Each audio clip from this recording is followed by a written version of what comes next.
Hello everyone, कैसे हो सब लोग। आशा करता हूँ सब लोग बहुत अच्छे होंगे। सबसे पहले तो मैं आपका स्वागत करता हूँ आपके चैनल जर्नी टू फिजिक्स में। तो गाइज, लास्ट वीडियो में हम लोगों ने देखा था एफ स्टैटिक, एफ लिमिटिंग और एफ काइनेटिक के बारे में कि कब कौन सा लगता है ना। ठीक है, उसके बाद आज हम लोग देखने वाले हैं कुछ क्वेश्चंस देखने वाले हैं, उसका एप्लीकेशन बेसिकली। और साथ ही साथ मैं कोशिश क्या किया हूँ कि मैं प्रीवियस ईयर वाले क्वेश्चंस को आपको बताऊं कि किस वे में वो लोग क्वेश्चन पूछते हैं। तो गाइज, क्वेश्चंस तो आप ठीक है ये समझ जाओगे कैसे है, लेकिन मेन एजेंडा मेरा ये रहेगा कि मैं आपको मोशन को समझाऊं कि डिफरेंट काइंड ऑफ मोशन में फ्रिक्शन किस तरीके से बिहेव करता है। ये इंपॉर्टेंट है समझना। ओके, तो चलिए वन बाय वन क्वेश्चंस को देखते हैं। सबसे पहला क्वेश्चन क्या कहता है? सबसे पहला क्वेश्चन क्या कहता है कि एक इंसेक्ट है, ठीक है, एक इंसेक्ट है जो कि एक वो उसको क्राउल करने का मन हो रहा है हेमिस्फेरिकल सरफेस पे। और वो कैसे क्राउल कर रहा है? Very slowly. सबसे पहली बात तो आप इस पॉइंट को नोट करो, वेरी स्लोली का मतलब क्या होता है। जब भी आपको कि कभी भी क्वेश्चन में ऐसा बोल देना कि वेरी स्लोली, तो इसका मतलब सिंपल से यही बात है कि कांस्टेंट वेलोसिटी। कांस्टेंट वेलोसिटी ना बोल के आप बोल सकते हो कांस्टेंट स्पीड, क्योंकि वेलोसिटी तो चेंज कर ही रही है अकॉर्डिंग टू द डायरेक्शन के बेसिस पे। तो वो हेमिस्फेरिकल पाथ को आप देखोगे तो वेलोसिटी चेंज कर रही है, लेकिन अगर स्पीड की बात करें तो वो कांस्टेंट है। ओके गाइस, तो स्पीड जो है कांस्टेंट है, और या तो आप ये भी बोल सकते हो काइनेटिक एनर्जी उसकी कांस्टेंट है। ठीक, तो क्या हेमिस्फेरिकल सरफेस पे ये चढ़ने की कोशिश कर रहा है? तो बताओ, ये सबसे पहले नीचे होगा ना। अगर आप इनिशियली देखो तो ये सबसे नीचे में है, ये इंसेक्ट है। ये क्या है? इंसेक्ट है। ठीक है, तो ये इंसेक्ट क्या करने की कोशिश कर रहा है? ऊपर चढ़ने की कोशिश कर रहा है। और आपको क्या दिया हुआ है? कोफिशिएंट ऑफ फ्रिक्शन दे रखा है इंसेक्ट और हेमिस्फेरिकल सरफेस के बीच का। कितना दे रखा है? 1/3। ओके ठीक है, इतना तक बात समझ में आता है। अब बोला जा रहा है if the line joining the centre of the hemispherical surface to the insect makes an angle alpha with the vertical.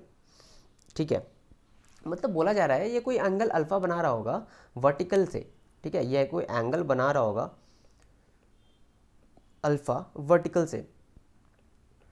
ठीक है, अब ऊपर चढ़ने की कोशिश कर रहा है तो ऑब्वियसली कोई एंगल बनाएगा ना कभी ये कुछ अल्फा एंगल बनाएगा। ठीक, तो आपको पूछा जा रहा है वो मैक्सिमम वैल्यू ऑफ अल्फा बताओ। मैक्सिमम वैल्यू ऑफ अल्फा बता दो जब तक कि वो वेरी स्लोली कांस्टेंट स्पीड से मूव कर सके। सिंपल सी बात है। मतलब क्या है? कांस्टेंट स्पीड तब तक रहे तब तक आपको मैक्सिमम अल्फा बता देना है। तो ये हो क्या रहा होगा मोशन में, ये चेक करते हैं। तो होगा क्या? सबसे पहले एफबीडी बना लेते हैं। एफबीडी बनाकर देखेंगे तो क्या होगा। मैं थोड़ा इसको हल्का लाइन से शो करता हूँ। मान लेते हैं ये किसी एक छोटे से एंगल पे थोड़ा सा आगे मूव किया होगा, मान लेते हैं अल्फ़ा डैश, और ये यहाँ पे पहुँचा। तो इस पे कौन कौन से फोर्स लग रहे होंगे? सबसे पहले तो ये मुझे बता दीजिए। सबसे पहले आप बोलोगे mg लग रहा है नीचे की ओर। ठीक है, mg लगने की वजह से अब क्या है यहाँ पे, ये अल्फ़ा है क्योंकि ये अल्फ़ा है। ये वाला जो कंपोनेंट होगा mg का, ये क्या होगा? ये हो जाएगा mg कॉस अल्फ़ा। अब हालांकि कांटेक्ट है ना इंसेक्ट और सरफेस के बीच में, तो उसकी वजह से एक नॉर्मल फोर्स भी आएगा इस तरफ।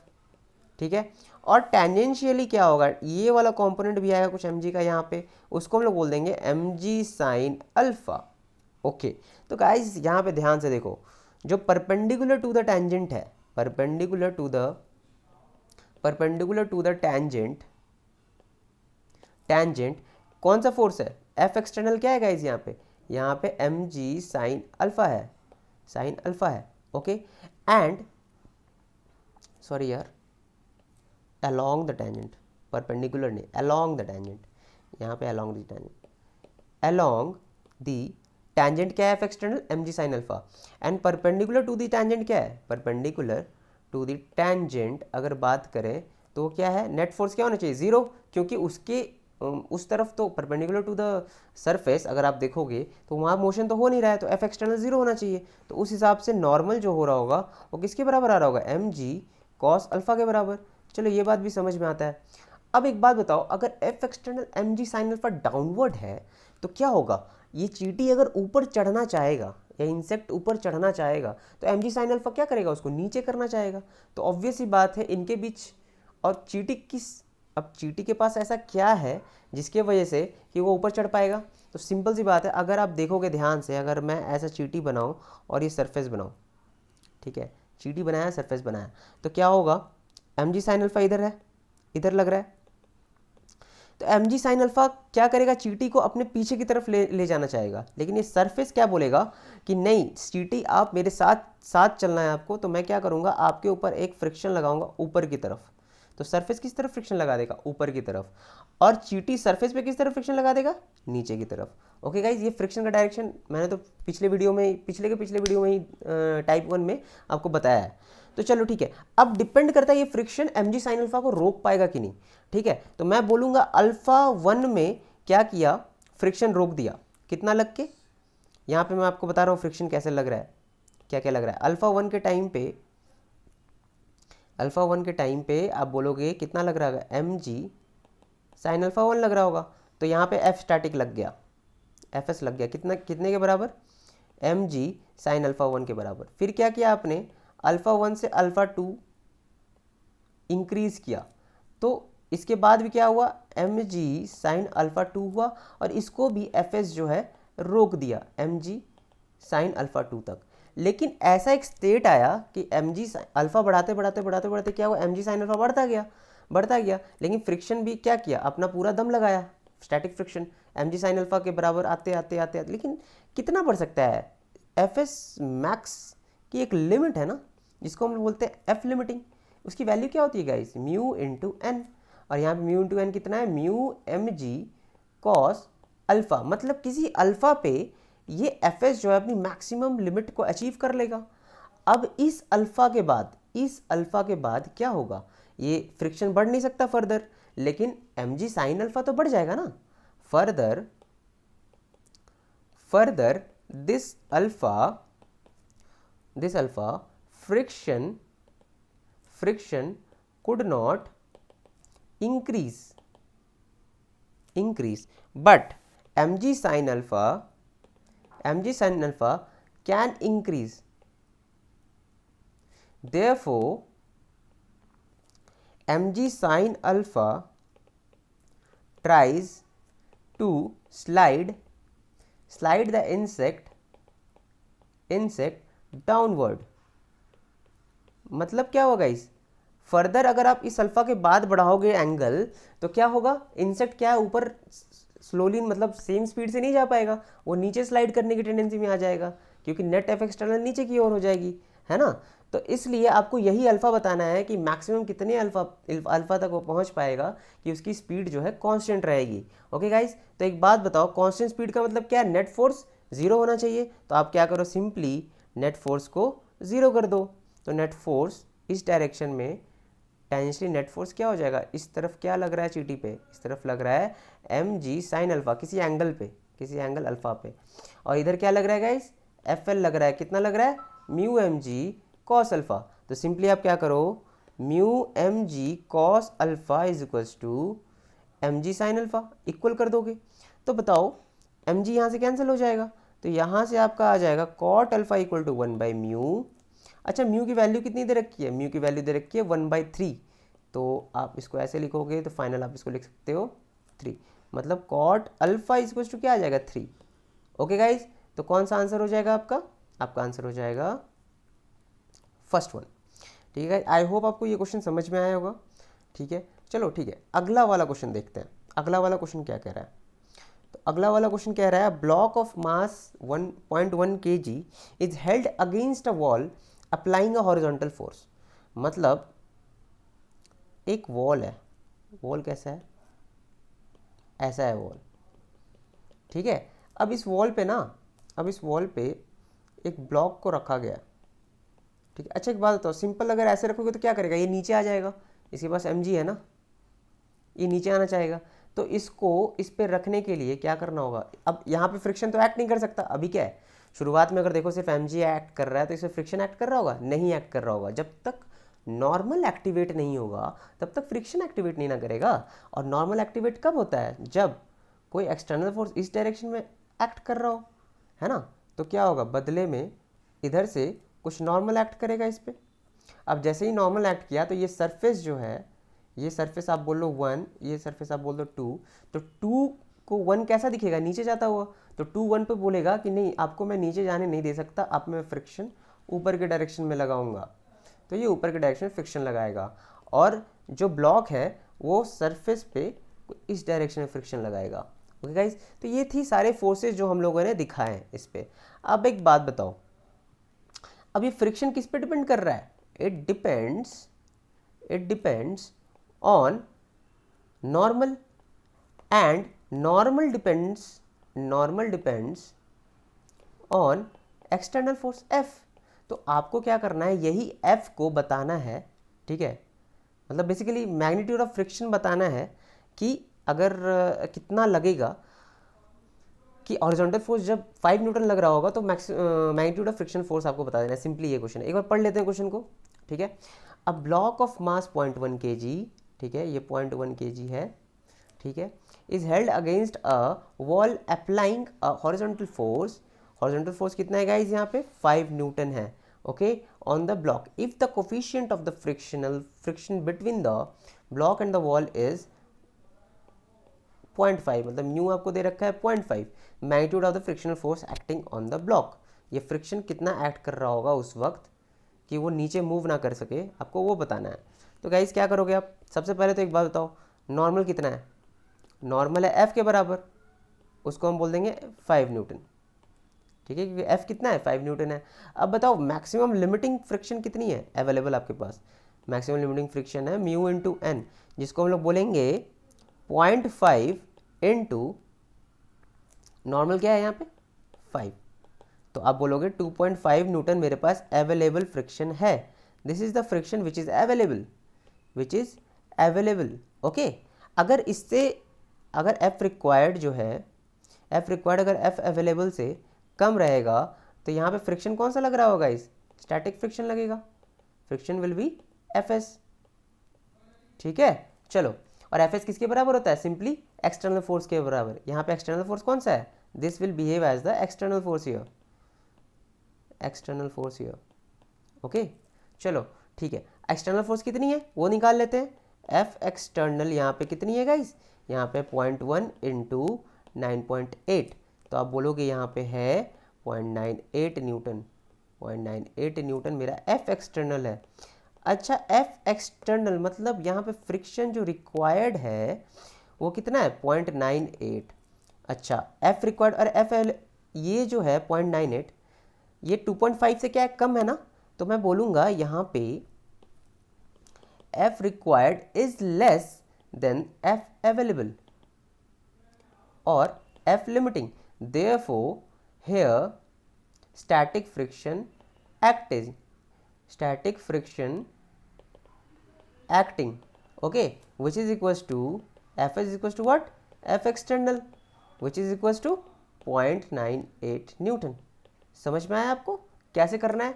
सबसे पहला स्टेप तो आप F लिमिटिंग चेक कर लो, फिर उसके बाद F एक्सटर्नल को देखो। अगर F एक्सटर्नल जो है F रिक्वायर्ड से, मतलब जो फ्रिक्शन वहाँ पे लग रहा होगा, अगर मान लो, क्योंकि फ्रिक्शन का मेन एजेंडा क्या है कि हम रिलेटिव मोशन को रोकें, ठीक, तो एक्सटर्नल फोर्स को रोकने के लिए सबसे पहले कोशिश करेगा उसके बराबर होने की।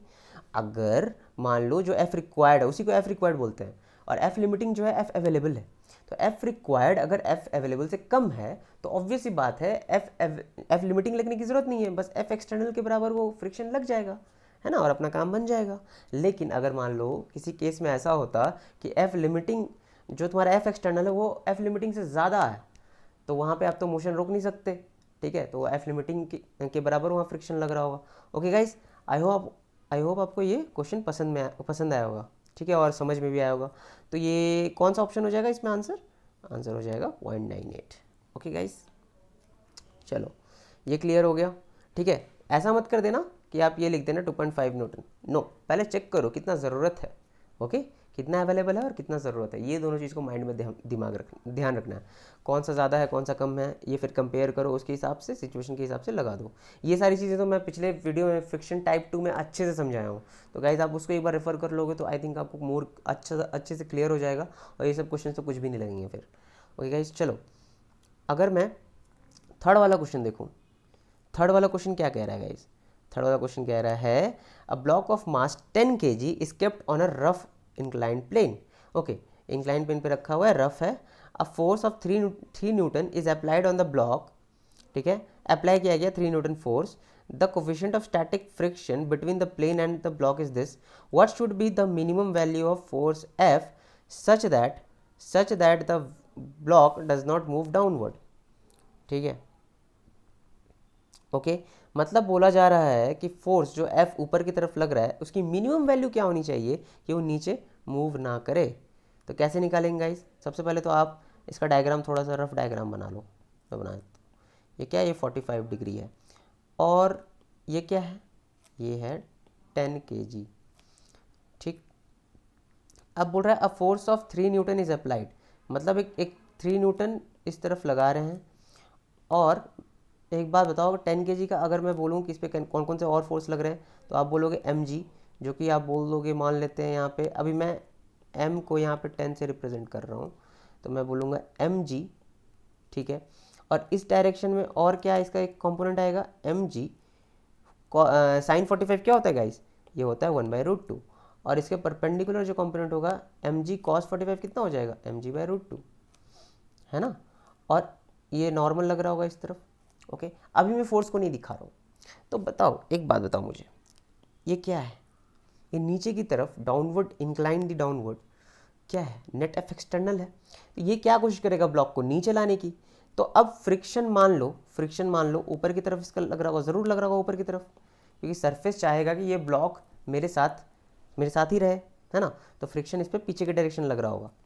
ठीक है, तो बताओ यहाँ पे अगर मैं mg की जगह पे सारी वैल्यूज़ को पुट करूँ तो क्या हो जाएगा? 100/√2 + 3। ठीक, ओके। अच्छा, ये फ्रिक्शन, मैक्सिमम अवेलेबल फ्रिक्शन कितना है? मैक्सिमम अवेलेबल फ्रिक्शन क्या है? अवेलेबल फ्रिक्शन क्या है? ये है आपका म्यू mg cos थीटा। तो आप म्यू कितना दे रखा है? म्यू दे रखा है 0.6, म्यू दे रखा है 0.6। तो आप बोलोगे 0.6 इंटू mg/√2, यही है ना। ठीक है, तो 0.6 इंटू ये हो जाएगा आपका 100/√2। ठीक है, यहाँ से आपका आ जाता है 60/√2, ये आ गया FL। ओके, अच्छा, F रिक्वायर्ड कितनी है? इतनी है। तो आई थिंक आपको भी दिख रहा होगा, यहाँ पे आपको भी दिख रहा होगा कि F जो रिक्वायर्ड है, F रिक्वायर्ड वो कहीं ज़्यादा है F अवेलेबल से। तो हमको एक फोर्स की ज़रूरत पड़ेगी, एक फोर्स की ज़रूरत पड़ेगी। इसलिए मैंने क्या किया, यहाँ पे एक फोर्स लगाया F। ठीक है, तो आपको यही फोर्स बताना है। अगर थोड़ा सा फोर्स लगाओगे तो क्या काम चलेगा? नहीं काम चलेगा। थोड़ा सा फोर्स और बढ़ाओगे, थोड़ा सा और फोर्स बढ़ाओगे तो भी काम नहीं चल रहा है। एक ऐसा टाइम आएगा कि फोर्स बढ़ाते बढ़ाते क्या होगा कि ये जो नेट फोर्स है डाउनवर्ड डायरेक्शन, वो क्या हो रहा होगा? 0 हो रहा होगा। तो मैं क्या बोलूँगा?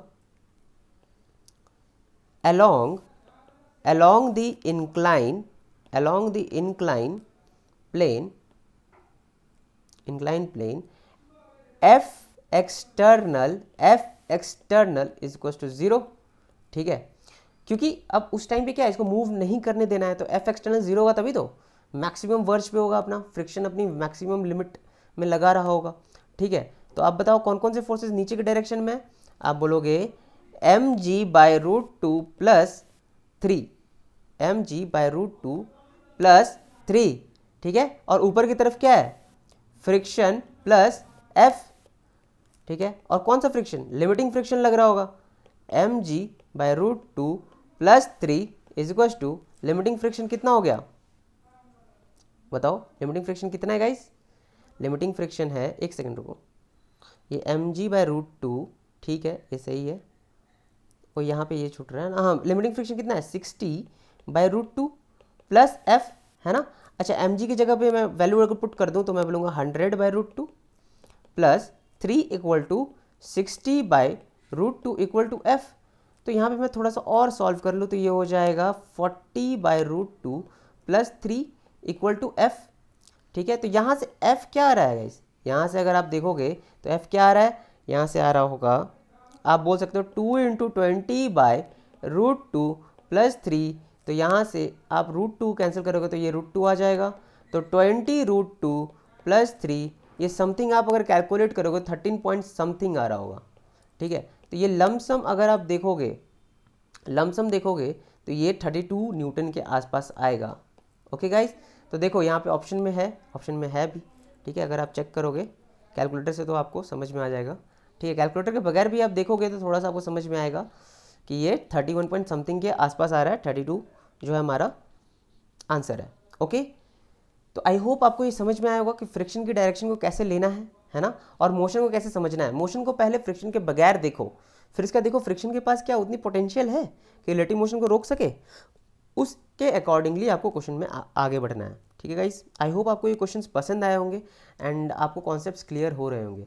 और अगर आपको ये पसंद आ रहा है वीडियो तो प्लीज़ लाइक करो और सपोर्ट करो यार इस चैनल को ग्रो करने में, क्योंकि मैं इसी तरीके से वीडियोस लाता रहूँगा। और मैं 12th का भी सिलेबस साथ में स्टार्ट करने वाला हूँ। ठीक है गाइस, क्योंकि 12th वाले बच्चों को भी बहुत प्रॉब्लम्स झेलना पड़ रहा है क्योंकि स्कूल्स बंद हैं। तो प्लीज़ आप लोग सपोर्ट कीजिए ताकि मुझे भी थोड़ा मोटिवेशन मिले आगे और भी वीडियोस लाने का। तो प्लीज़ वीडियो को लाइक करना, शेयर करना और सब्सक्राइब करना। ओके, और कोई भी डाउट होगा तो कमेंट सेक्शन में बताना। ओके गाइस, चलो मिलते हैं अगले फ्रिक्शन के टाइप पे। ओके गाइस, अगला आपका टाइप रहेगा बेसिकली 2 ब्लॉक प्रॉब्लम। ओके, उस पर हम लोग बात करने वाले हैं, कैसे डील करना है क्वेश्चंस के साथ हम लोग बात करेंगे। ठीक है, तब तक के लिए take care guys, bye bye.